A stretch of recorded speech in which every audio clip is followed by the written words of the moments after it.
आज मैं फिर आपको ओनली ज्ञान ऑफिशियल में आपका स्वागत है। आज मैं फिर एक बहुत सुंदर वैकेंसी के साथ आपके साथ हूँ। बहुत दिन से बिहार में ड्रेसर की वैकेंसी के लिए स्टूडेंट सब इंतज़ार कर रहे थे कि कब आएगी कब आएगी कब आएगी। अब वो समय समाप्त हो चुका है, आ चुकी है। कैसे अप्लाई करना है, क्या होगा, एवरीथिंग यहाँ बात करेंगे। इसलिए घर भरा कर फॉर्म नहीं भरना है, थोड़ा सा ध्यान रखना है, गलती नहीं करनी है इसमें, ठीक है ना। बिहार तकनीकी सेवा आयोग विज्ञापन संख्या 2125। स्वास्थ्य विभाग पटना के अंतर्गत परिघापक, जिसको ड्रेसर के रिक्त पदों पर नियमित, सबसे इम्पोर्टेंट नियमित रेगुलर वैकेंसी है, no contract, everything everything clear होना चाहिए। नियुक्ति हेतु सामान्य प्रशासन विभाग बिहार के मध्य माध्यम से प्राप्त परियाचना के आलोक में सुयोग्य उम्मीदवार जो भारत के नागरिक हो से विहित प्रपत्र में आयोग btac.bihar.go.v पर आप अप्लाई कर सकते हैं। कब से कब ओपन खुला रहेगा? 11/3 से खुल चुकी है और 8/4 तक यह ऑनलाइन अप्लाई होगा, ठीक है। देखते हैं क्या पैसे मिलेंगे, कौन अप्लाई कर सकता है, एवरीथिंग। तो यहाँ पर आप देख रहे हैं कि ड्रेसर में 5200 से लेकर 20,200, ग्रेड पे आपको 1900 रहेगा और 7वां वेतन पे ही मिलेगा आपको। स्तर 2 लेवल 2 का है 7वां वेतन। अभी 8वां वेतन लागू हो चुका है, लेकिन अभी मिल नहीं रहा है लागू। समझिए कि पास हो जाएगा वहाँ पे पार्लियामेंट से, तो आपको लागू हो जाएगा 8वां वेतन, तो फिर ये ग्रेड पे बढ़ जाएगी। क्या होना चाहिए? मैट्रिक पास होना चाहिए। और दूसरा है कि संघ या बिहार राज्य अथवा अन्य राज्य सरकार द्वारा मान्यता प्राप्त CMD certificate in medical dresser में उत्तीर्ण होनी चाहिए, ठीक है। तो मैट्रिक पास हो, 10th पास होनी चाहिए और आपको जो है सर्टिफिकेट इन मेडिकल ड्रेसर में किसी मान्यता प्राप्त इंस्टीट्यूट से ये सर्टिफिकेट होनी चाहिए, सीएमडी जिसको बोलते हैं। कितने सीट है, क्या है, एवरीथिंग बात करेंगे। तो वैकेंसी अच्छी खासी है ना, इसलिए आप लोग इसकी तैयारी कीजिएगा, है ना। अब जैसा कि आप यहाँ देख रहे हैं कि आरक्षित के लिए, अनारक्षित के लिए माने अनरिजर्व के लिए, यूआर के लिए आपको 1332 सीट है और नीचे जो है महिलाओं के लिए दिया गया अनरिजर्व। महिलाओं यहाँ क्लियर कर दिया जाता है, लेडीज के लिए अलग से स्पेशल सीट का यहाँ आवंटन रहता है, वहाँ 35% रिजर्व है। और आर्थिक रूप से कमजोर यानी ईडब्ल्यूएस के लिए 333, अनुसूचित जाति के लिए 532, अनुसूचित जनजाति के लिए 33 है। अत्यंत पिछड़ा वर्ग ओबीसी के लिए 601 है।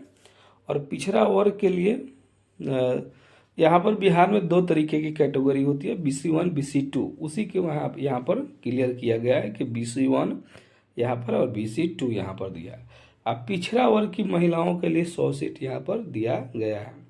टोटल 3,326 सीट है, ठीक है ना। और इसमें आरक्षित में 1,129 दिया गया है, ठीक है ना। कुछ सीट है जो विजुअल हैंडीकेप इमेज, ये सब का भी कुछ सीट यहाँ पर।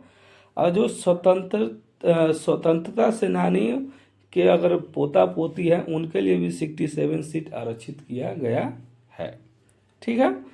दिव्यांग के लिए यहाँ बता दिया गया है, VH अभियोर के लिए, अंध और निम्न दृष्टि दिव्यांगता के लिए, बधिर और श्रवण शक्ति के लिए है, हरास दिव्यांगता, ये सब के लिए भी यहाँ पर सीट रिजर्व किया गया है। आयु सीमा क्या चाहिए? तो आयु सीमा के लिए हम यहाँ देख सकते हैं कि मिनिमम उम्र 18 साल होनी चाहिए और अधिकतम उम्र जो है अनरिजर्व के लिए, जिसको यूआर बोलते हैं, 37 ईयर्स होनी चाहिए। और अनारक्षित महिला के लिए 40 साल होना चाहिए। अगर आप उसमें पिछड़ा वर्ग से आते हैं या अत्यंत पिछड़ा वर्ग से आते हैं, पुरुष हो या महिला हो, तो उसमें 40 साल रिजर्व है। अनुसूचित जाति, अनुसूचित जनजाति, महिला या पुरुष है तो उसको 42 साल लगाकर आप उसमें अप्लाई कर सकते हैं। इसलिए जो भी व्यक्ति, अब बार बार हम रिक्वेस्ट कर रहे हैं, जो भी व्यक्ति कई सालों से अगर आप प्राइवेट में काम कर रहे हो या गवर्नमेंट में भी कॉन्ट्रैक्ट पे काम कर रहे हो, अगर आपका उम्र 40 साल भी है तो आप अप्लाई कर सकते हैं, अगर कैटेगरी के अंतर्गत आते हैं तो। और नहीं भी आते हैं तो अनरक्षित महिला के लिए 40 साल है, आरक्षित के लिए भी 37 साल है। अगर बिहार में कैटेगरी में आते हैं तो जरूर आपको इसकी लाभ मिलेगा। 40-42 साल तक आप जाकर अप्लाई कर सकते हैं। इसलिए लोग छोड़ देते हैं कि पता नहीं, अब तो मेरा उम्र 40 साल है, 42 साल है, मैं अप्लाई कर पाऊंगा नहीं कर पाऊंगा। नहीं, एक बार आप आइए, कमेंट कीजिए, अगर किसी प्रकार का प्रॉब्लम होता है तो हम इसमें भी क्लियरिफाई कर देंगे आपको। आप पर्सनली भी हमको कॉन्टैक्ट कर सकते हैं, हम आपकी सेवा में तत्पर हैं। हमको व्यूज क्या है, व्यू से हमको है नहीं कोई मतलब नहीं होता है, हम आपकी मदद के लिए तैयार हैं। ठीक है फ्रेंड्स, आगे देखते हैं कि देखिए यहाँ पर एक और क्लियर कर देते हैं कि यहाँ पर 10 वर्षों के लिए भी छूट अनुमान्य है। ठीक है ना, और सामान्य प्रशासन विभाग के संकल्प इतना के लिए 5 साल का छूट मिलेगा। अगर आप काम कर रहे हैं तो निरंतर सेवा पर कर चुके हैं तो भी मिलेगा आपको। इसलिए कह रहे हैं हम आपको, बिहार राज्य के अंतर्गत अवस्थित राज्य के सरकारी अस्पतालों में ड्रेसर के रूप में काम कर रहे हो, जरूर मिलेगा। ठीक है ना, तो छूट मिलेगी, एज का भी सब कुछ का छूट मिलेगा आपको। कुछ एक्सपीरियंस जिसको रहेगा उसको भी अगर जरूर छूट मिलेगा। इसलिए क्या क्या पूछा जाएगा क्या है, क्योंकि बहुत सारे लोग हैं काम कर रहे हैं कहीं कहीं, तो उनको लगता है कि पता नहीं क्या होगा, मुझे पढ़ाई छूट गई है कैसे होगा, तो एवरीथिंग बात करेंगे क्या पूछा जाएगा, है ना। इसलिए तो आप यहाँ देख सकते हैं, आरक्षित आवेदन के इंगित कॉलम में आरक्षण का दावा नहीं करने पर आरक्षण का लाभ नहीं मिलेगा। फॉर्म भरते समय ये आपको भरना होगा, है ना। और एक चीज़ और फ्रेंड्स, जो आप यहाँ देख सकते हैं कि जाति प्रमाण पत्र और स्थायी निवास प्रमाण पत्र डोमिसाइल बिहार का होना चाहिए आरक्षण के लिए, पिछड़ा वर्ग के लिए। ये सब ध्यान रखिए। Creamy layer, non creamy layer.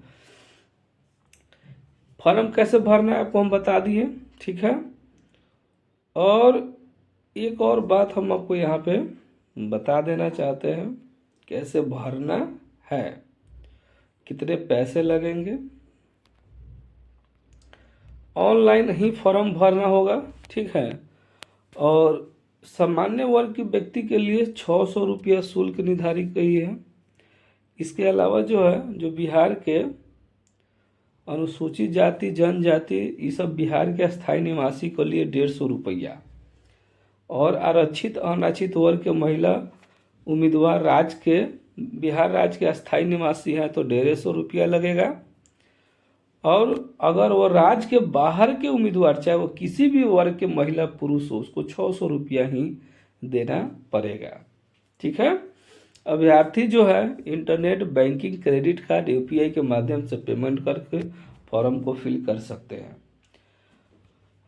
और चयन प्रक्रिया की थोड़ा बात कर लेते हैं। बहुत अब लोग उत्सुक होंगे क्या पूछेगा कैसे पूछेगा। 75 अंक निर्धारित है, क्या चीज़ का, लिखित प्रवेश परीक्षा, कंप्यूटर बेस्ड टेस्ट होगा, ठीक है। एमसीक्यू, मल्टीपल चॉइस क्वेश्चन दिया रहेगा, 4 ऑप्शन है, उसको में से एक सही होगा, सही करना है। 25 जो अंक देख रहे हैं ये आपके कार्य अनुभव पर डिपेंड करता है कि आप कहाँ काम किए हैं। क्या 25 अंक जो है आपको वहाँ से मिल जाएगा, ठीक है ना। जैसे कहाँ कहाँ से मिलेगा, जैसे आप मान लीजिए कि आप राज्य के सरकारी अस्पताल या संस्थाओं या गैर निजी, जैसे केंद्र सरकार, पंचायती राज, नगर निकाय अस्पतालों में संविदा के आधार पर समान पद पर कार्यानुभव के लिए 5 अंक, अधिकतम 25 अंक दिया जाएगा। किसी वर्ष के अंश के लिए कार्य दिवसों की संख्या में 5 से गुना करने के पश्चात 365 से भाग देकर प्राप्त अनुमानित अंक जोड़ा जाएगा, ठीक है। मैक्सिमम बस मान के चलिए कि 25 आपको मिलेगा यहाँ से, और टोटल 100 हो जाएंगे, ठीक है ना। तो अनुभव वाले को तो भाई यहाँ पर कुछ बेनिफिट जरूर मिलेगा। इसमें अभ्यर्थी द्वारा लिखित परीक्षा में प्राप्त अंक उपयुक्त परीक्षा के प्राप्त कुल अंकों का प्रतिशत को इतना गुणांक से गुना करके आधारित किया जाएगा, तथा यदि किसी भी अभ्यर्थी को 50 गुना अंक प्राप्त हुआ तो उसे इतना गुना इतना कर दिया जाएगा, ठीक है। लिखित परीक्षा में कंप्यूटर बेस्ड माध्यम होगा। लिखित परीक्षा का आयोजन करेगा, उसके लिए डेट निर्धारित करेगा। चैनल को सब्सक्राइब कर लीजिए, मैं बताते रहूँगा समय समय पे कि कब इसका रिटन एग्जाम होगा, कब आ रही है। एक और बात, इसमें निगेटिव मार्किंग भी है फ्रेंड्स। गलत उत्तर कीजिएगा तो 3 पर 1 कट दिया जाएगा। परीक्षा में गलत उत्तर के लिए निगेटिव मार्किंग लागू किया जाएगा, ऐसा इन लोग का मानना है। परीक्षा की अवधि 2 घंटे की होगी, कुल 100 अंक 100 होंगे। ठीक है, हिंदी अंग्रेजी दोनों में होगा, इसलिए टेंशन नहीं लेना है। ठीक है फ्रेंड्स, और कुछ महत्वपूर्ण और बातें दिया गया फॉर्म भरने के दौरान बाद में भी, जैसे मैट्रिक का मान्यता प्राप्त सर्टिफिकेट CMD, इसके अलावा जाति प्रमाण पत्र, अस्थायी निवास पत्र, बिहार के राज्य स्वतंत्रता सेनानी है तो दिव्यांग कार्य अनुभव सर्टिफिकेट सब लगाना है। ठीक है, ये सब अपलोड करना होगा। ठीक है ना, अपने से नहीं भर पाइएगा तो अब ज़रूर किसी भी घर के नज़दीक आसपास में कोई पे भी अगर साइबर कैफ़े है उससे भराइए। यही वेबसाइट है जिस पे जाकर आप भर से सकते हैं खुद से, या तो वहाँ पर वो भरेगा। ठीक है, किसी प्रकार का गलती नहीं करना पड़ेगा। जहाँ दिक्कत होगा छोड़ दीजिएगा, फिर हमसे पूछिएगा, आकर कमेंट कीजिएगा, हम ज़रूर बताएंगे। फोटोग्राफी पे ध्यान दीजिएगा, सब बात वो नहीं बोलेगा साइबर कैफ़े वाला। अभ्यर्थी का फोटो हाल ही का खींचा हुआ होना चाहिए, 3 माह के अंदर का। आवेदक अभ्यर्थी का चेहरा और सिर ऊपर के नीचे दिखना चाहिए और फोटो में आँख खुला होना चाहिए। बैकग्राउंड सफ़ेद पटल होनी चाहिए, फोटो पर किसी प्रकार का छाया नहीं होनी चाहिए। यदि आवेदक चश्मा लगाते हैं तो चश्मा हटाकर खिंचवाएं, है ना। वर्गित अनुरूप फोटो नहीं रहने पर अभ्यर्थी रद्द किया जा सकता है। ठीक है ना, इसलिए इसका ध्यान रखना है। कितने बच्चे ध्यान नहीं देते हैं, इसीलिए दिक्कत आ जाती है और उनका कॉल लेटर भी आ जाता है प्रॉब्लम में, इसलिए ये सब पहले ही हम बता देते हैं। ठीक है, इसके अलावा जो है अनुभव प्रमाण पत्र दिया हुआ है, अगर है तो इसी फॉर्मेट में होगा। ठीक है, संस्थान कार्यालय को लेटर पैड में निर्गत हो, ये सब बातें निर्गत होना चाहिए अनुभव प्रमाण पत्र में, कि प्रमाणित किया जाता है कि श्री इतना पता इतना नियुक्त संविदा के आधार पर इतना दिनों से काम कर रहा है, और ये सब भरकर और आप इसको मोहर लगा के हस्ताक्षर करके इसको भेज देना है। ठीक है फ्रेंड्स, तो ये टोटल चीज़ बात की है। जो भी अगर दिक्कत आ रही है तो मुझे कॉल करके आप बता सकते हैं, है ना। Thank you for watching my video, और जैसा होगा हमको कमेंट कीजिए, सब्सक्राइब कर लीजिए, कमेंट कीजिए, थम्स अप। ओके।